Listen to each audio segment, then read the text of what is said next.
This is episode 263 of That Shakespeare Life. Just like the work of William Shakespeare, That Shakespeare Life is supported by listeners just like you who sign up to be our patrons.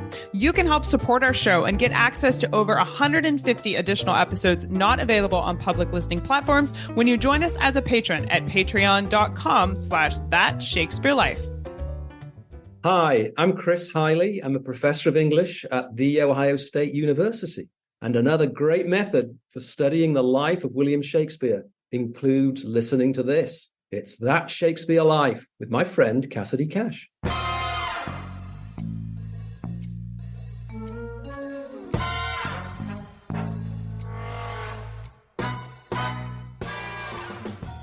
These people were Eastern Europeans, Central Europeans. They were not anything to do with Africa or black or skin color.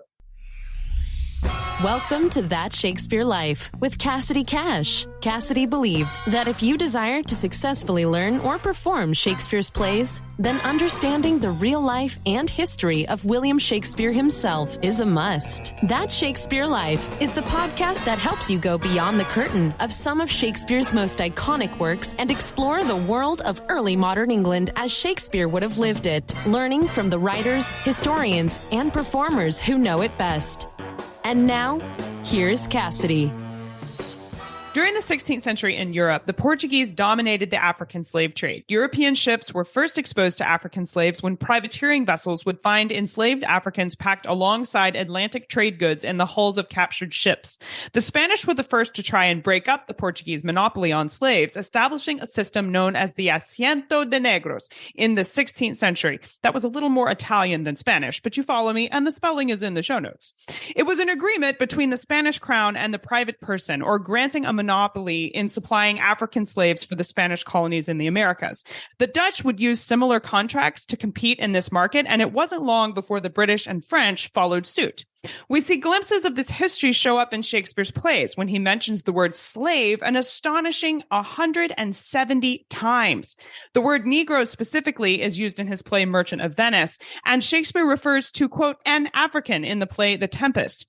Here today to help us understand the start of the Atlantic slave trade and the place of Africans, black-skinned people, and even white-skinned slaves for Shakespeare's England is our guest and author of Transformations of Slavery, A History of Slavery in Africa, Paul Lovejoy. Paul Lovejoy is Distinguished Research Professor Emeritus for the Department of History at York University and Fellow of the Royal Society of Canada. He was the founding director of the Harriet Tubman Institute for Research on Africa and its diasporas at York University. He is a past member of the UNESCO's Slave Route Project, Resistance, Liberty, and Heritage, with which he continues to be associated.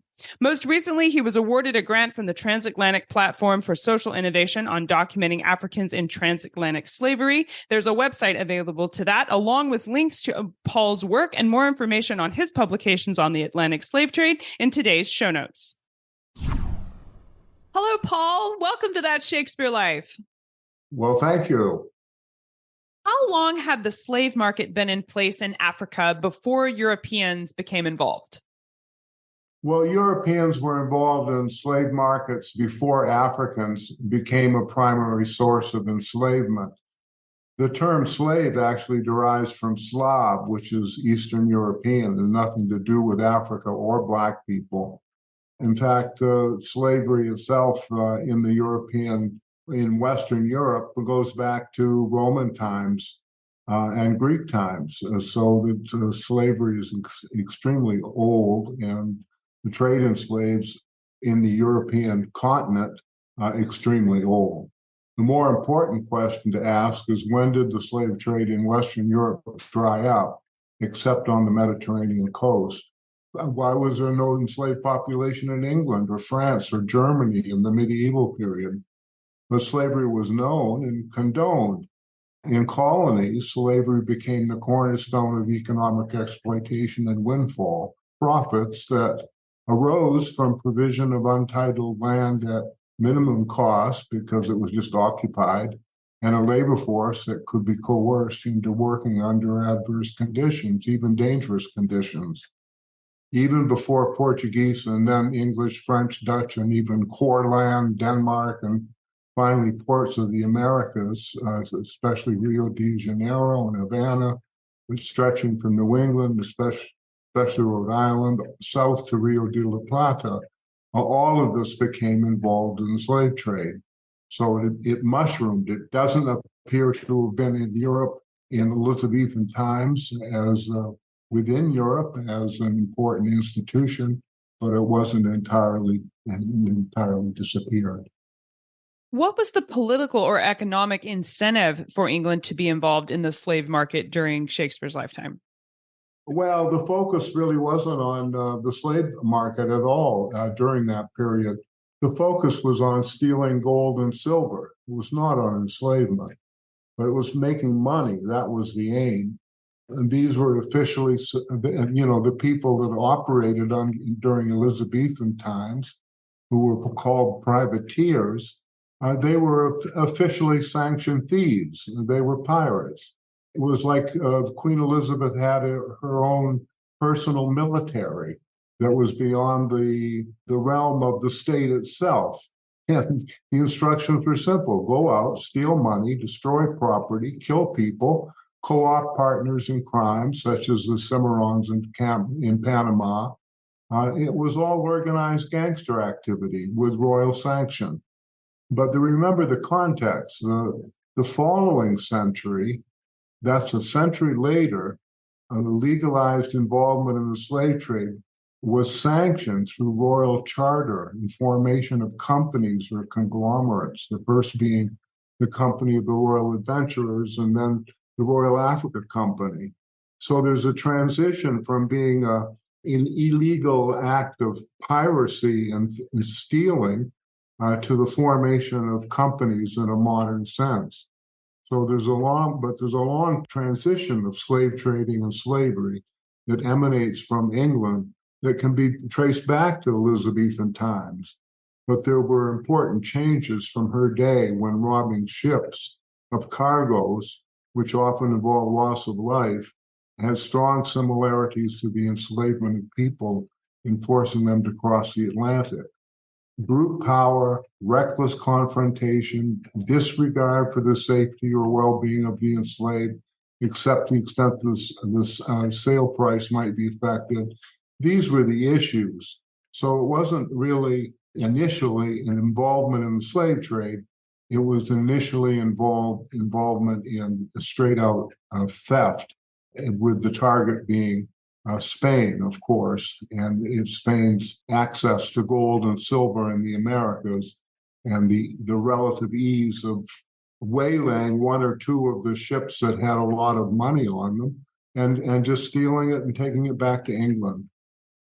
So when we look at people like Francis Drake or John Hawkins, who were some of these privateers you're talking about, were they commissioned by Elizabeth I to collect and return slaves to England, or was that a byproduct of what they were sent to do?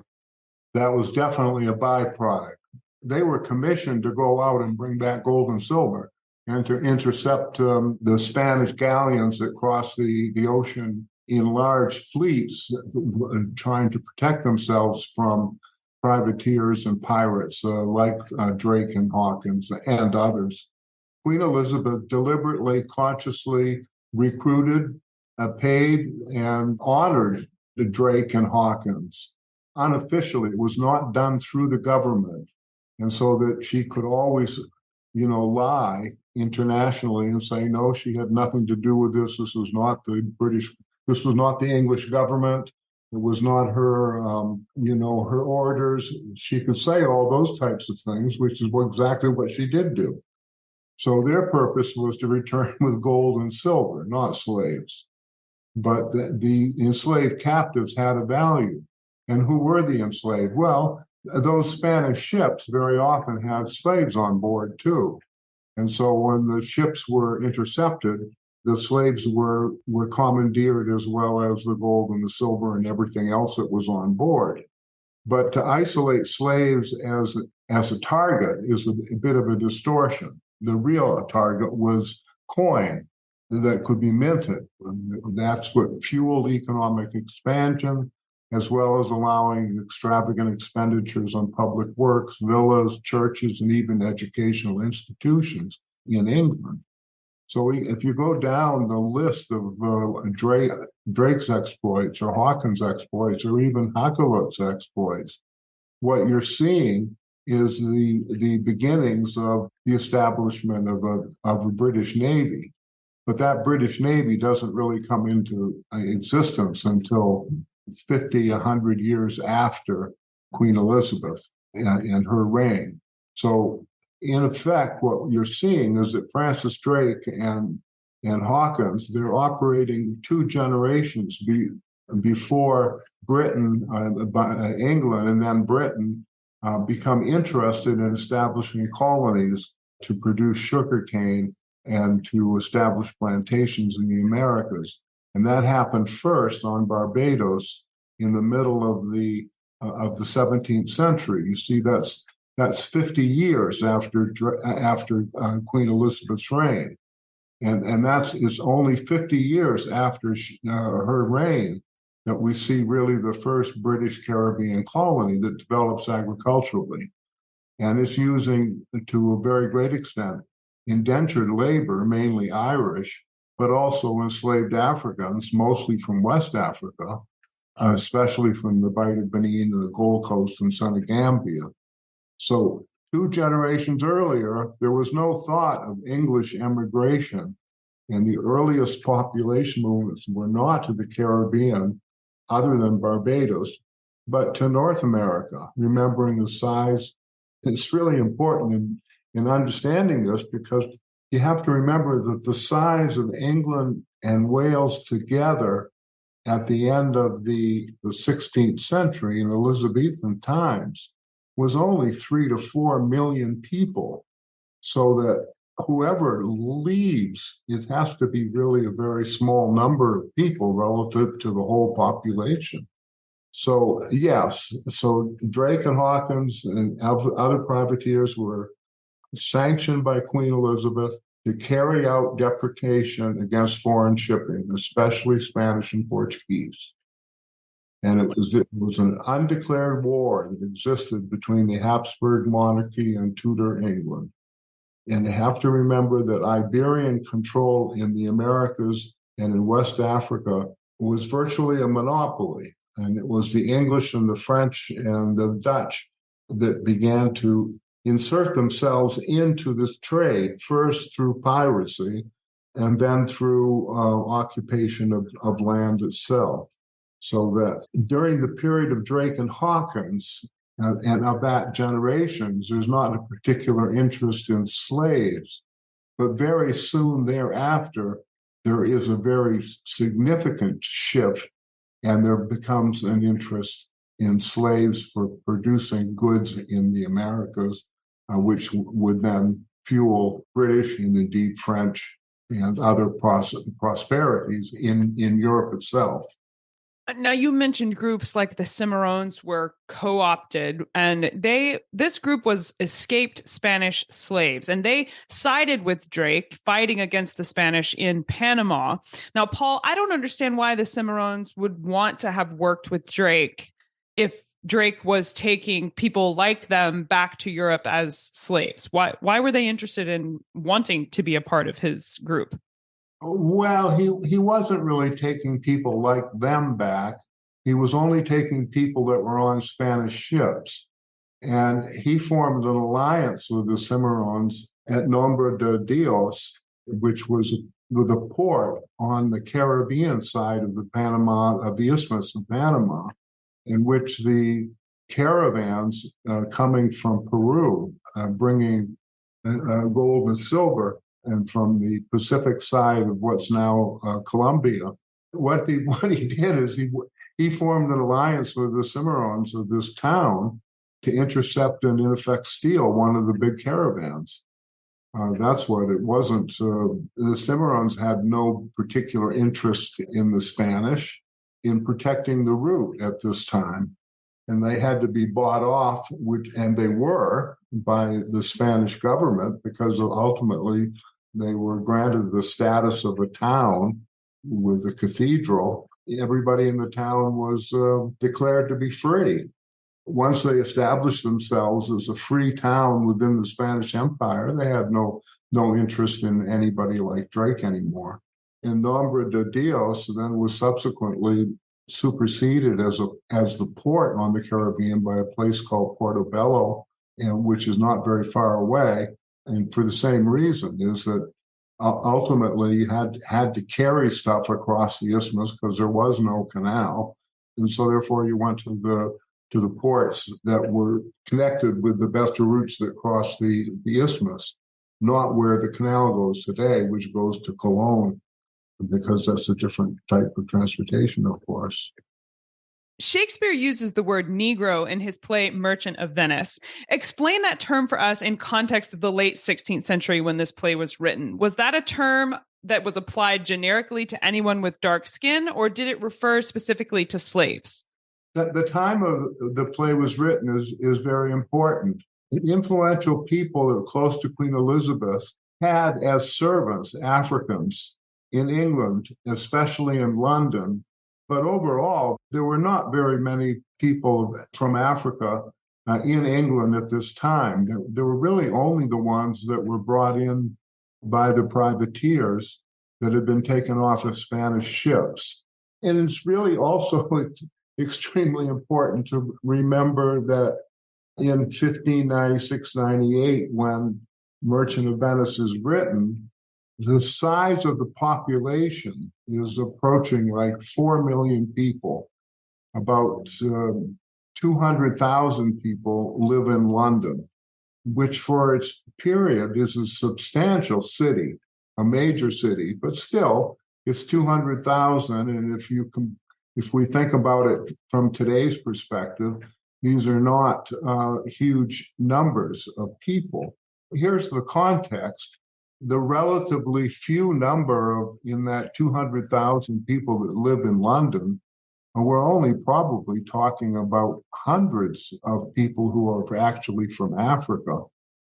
A disproportionate number of those, however, would have ended up in quite visible positions, either as servants in households or working with merchants in the streets and things like this. It wouldn't have been unusual for someone to see or come in contact with somebody who was from Africa, but it was really a very tiny percentage of the population. The use of the term, it isn't the only term that he uses. Shakespeare uses all kinds of terms, Moor, blackamoor, and there are other terms that were used at the time, Libyans, and indeed Africans, and indeed Ethiopians. All of these terms were synonymous and used at the time. And certainly in my reading of both Merchant of Venice or Othello or other Shakespearean plays, I don't get a sense that there's a racist or a racialized dimension to the way he's using these terms. Shakespeare, as we all know, is very often considered one of the greatest, if not the greatest, English author. And one of the reasons that he is because of his ability to play with words, his use of words, his use of vocabulary, his ability to characterize. And I think that all of his terminologies around Africans are like his terminology around Jews, around their characters, their characterization. Remember, it was at a time when on stage there were no women. The men had to dress as women. You know, there were no blacks. There were no Jews. All of these were exaggerated costuming that helped to reinforce his Shakespeare's play with characterization. And I think in using these terms, he's doing nothing more than that, bringing to attention and playing with because sometimes these are comedies and sometimes they're tragedies. It's quite easy to shift from one to the other by the way that Shakespeare actually develops, his presentations. So I think it has much more to do with, and this really does lead into other issues about other terms. I think that in the context of the times, it was a reflection of his ability play with language and to use language to great effect. Now, you mentioned that they were knowledgeable about Africans, which makes me want to ask whether or not some of the slaves being brought back from Africa were white slaves, because hardly all Africans are black. There are lots of skin colors in Africa. So were there ever any white slaves that were also considered Africans?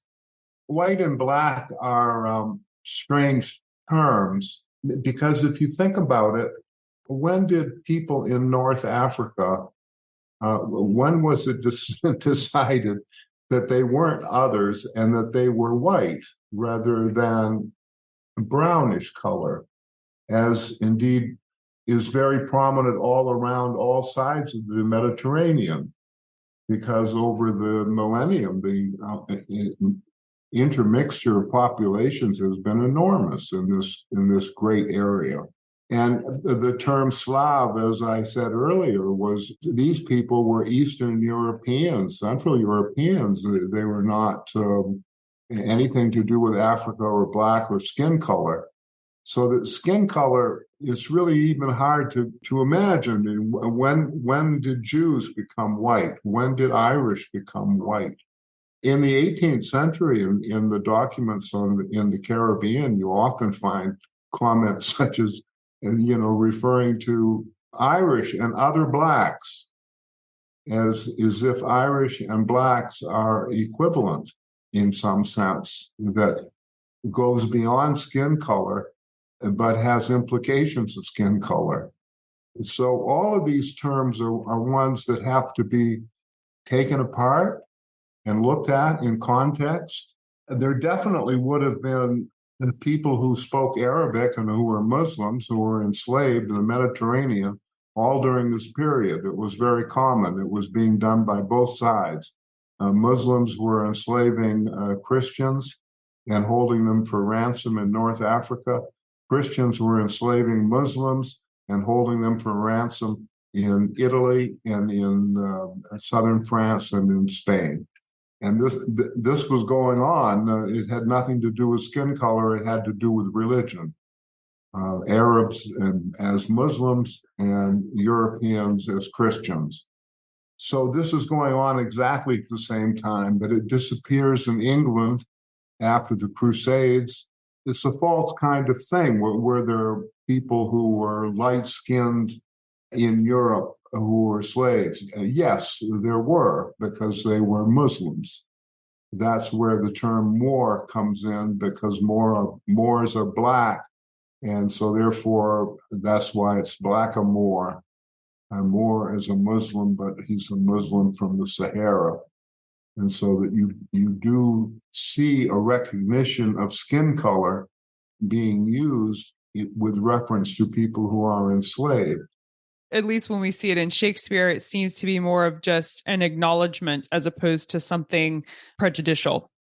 Absolutely. And again, it goes back to his genius of characterization. I mean, he uses these things to establish character.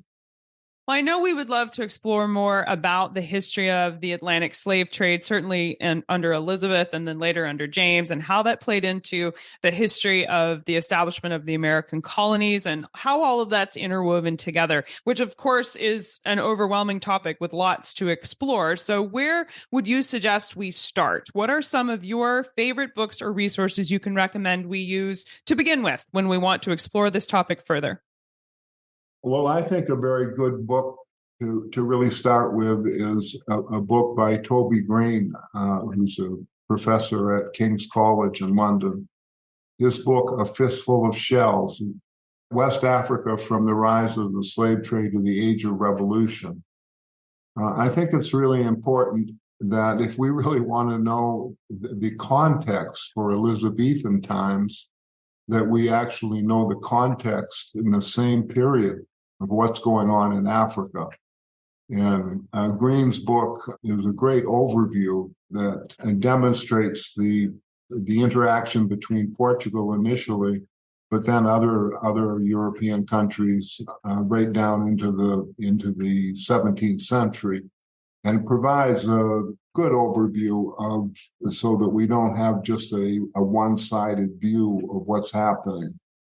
And he shows that it's really that it's this has been known by specialists for a long time, but I think it's something that really needs to be known more generally, that West African gold fueled the economies of Europe and the Islamic world for nearly 1,000 years, until the resources of the Americas became available.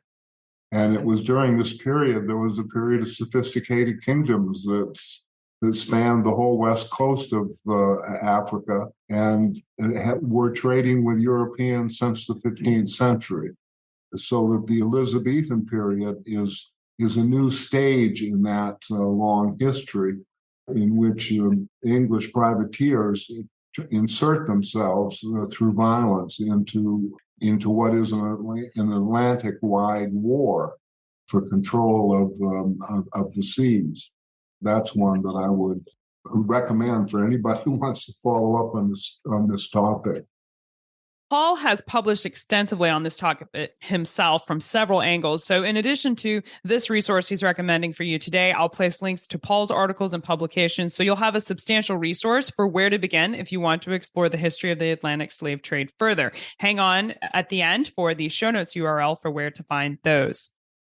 Now, Paul, we ask everyone this next question here at That's Shakespeare Life, and that's, what's the one book you would take with you on a deserted island? My friends in England tell me I'm supposed to allow you the complete works of Shakespeare and a copy of the Bible, so your choice would be in addition to those. Well, my most favorite book, if I were on an island, and I would love to reread it, is a book by Natalie Zemon Davis called Trickster Travels. It's an engrossing study of Leo Africanus. Leo Africanus's famous book before Elizabethan time. And he was known in Europe as Leo Africanus, although his Muslim name was Al-Hassan al-Wazan.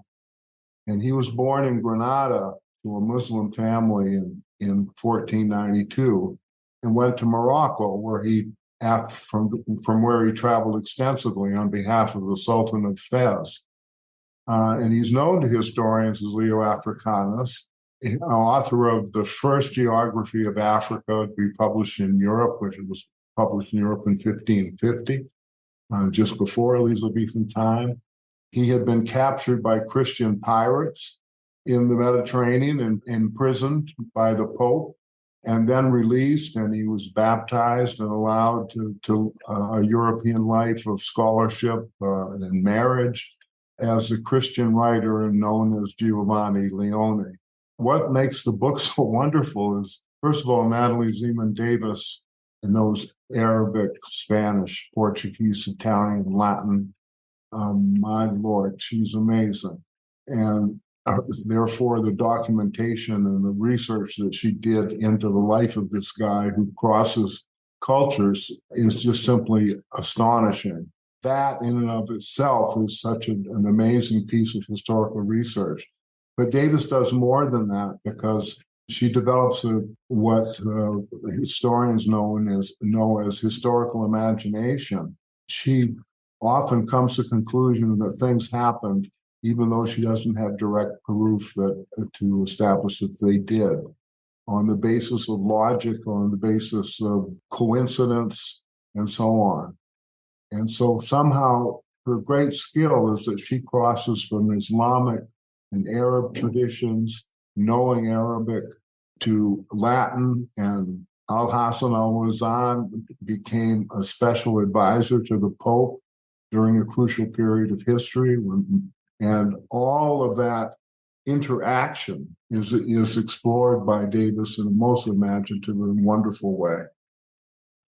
That sounds like a fascinating book that I would love to read. We'll place a link to Paul's Desert Island book, so you can check that out as well. Paul, what's next for you? What are you working on now that you're excited about? Well, I've just completed a biography of an interesting Muslim from West Africa who was enslaved in 1845 and taken to Brazil, where he was initially a slave to a baker in Pernambuco, and then a ship captain from Rio Grande do Sul.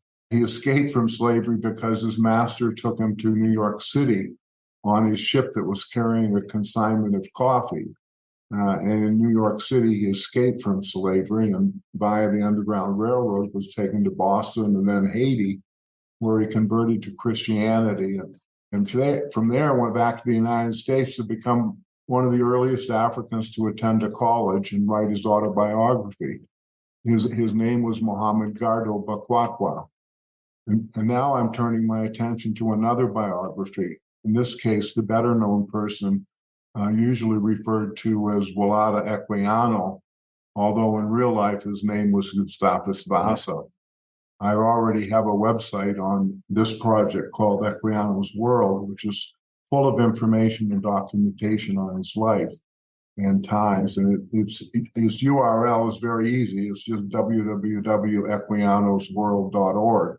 His life is fascinating because he came from a small village in the interior of the Bight of Biafra in what's now Nigeria, and then went to the Americas via Barbados and Virginia before becoming the enslaved man, a manservant for a British naval officer during the 7 Years' War.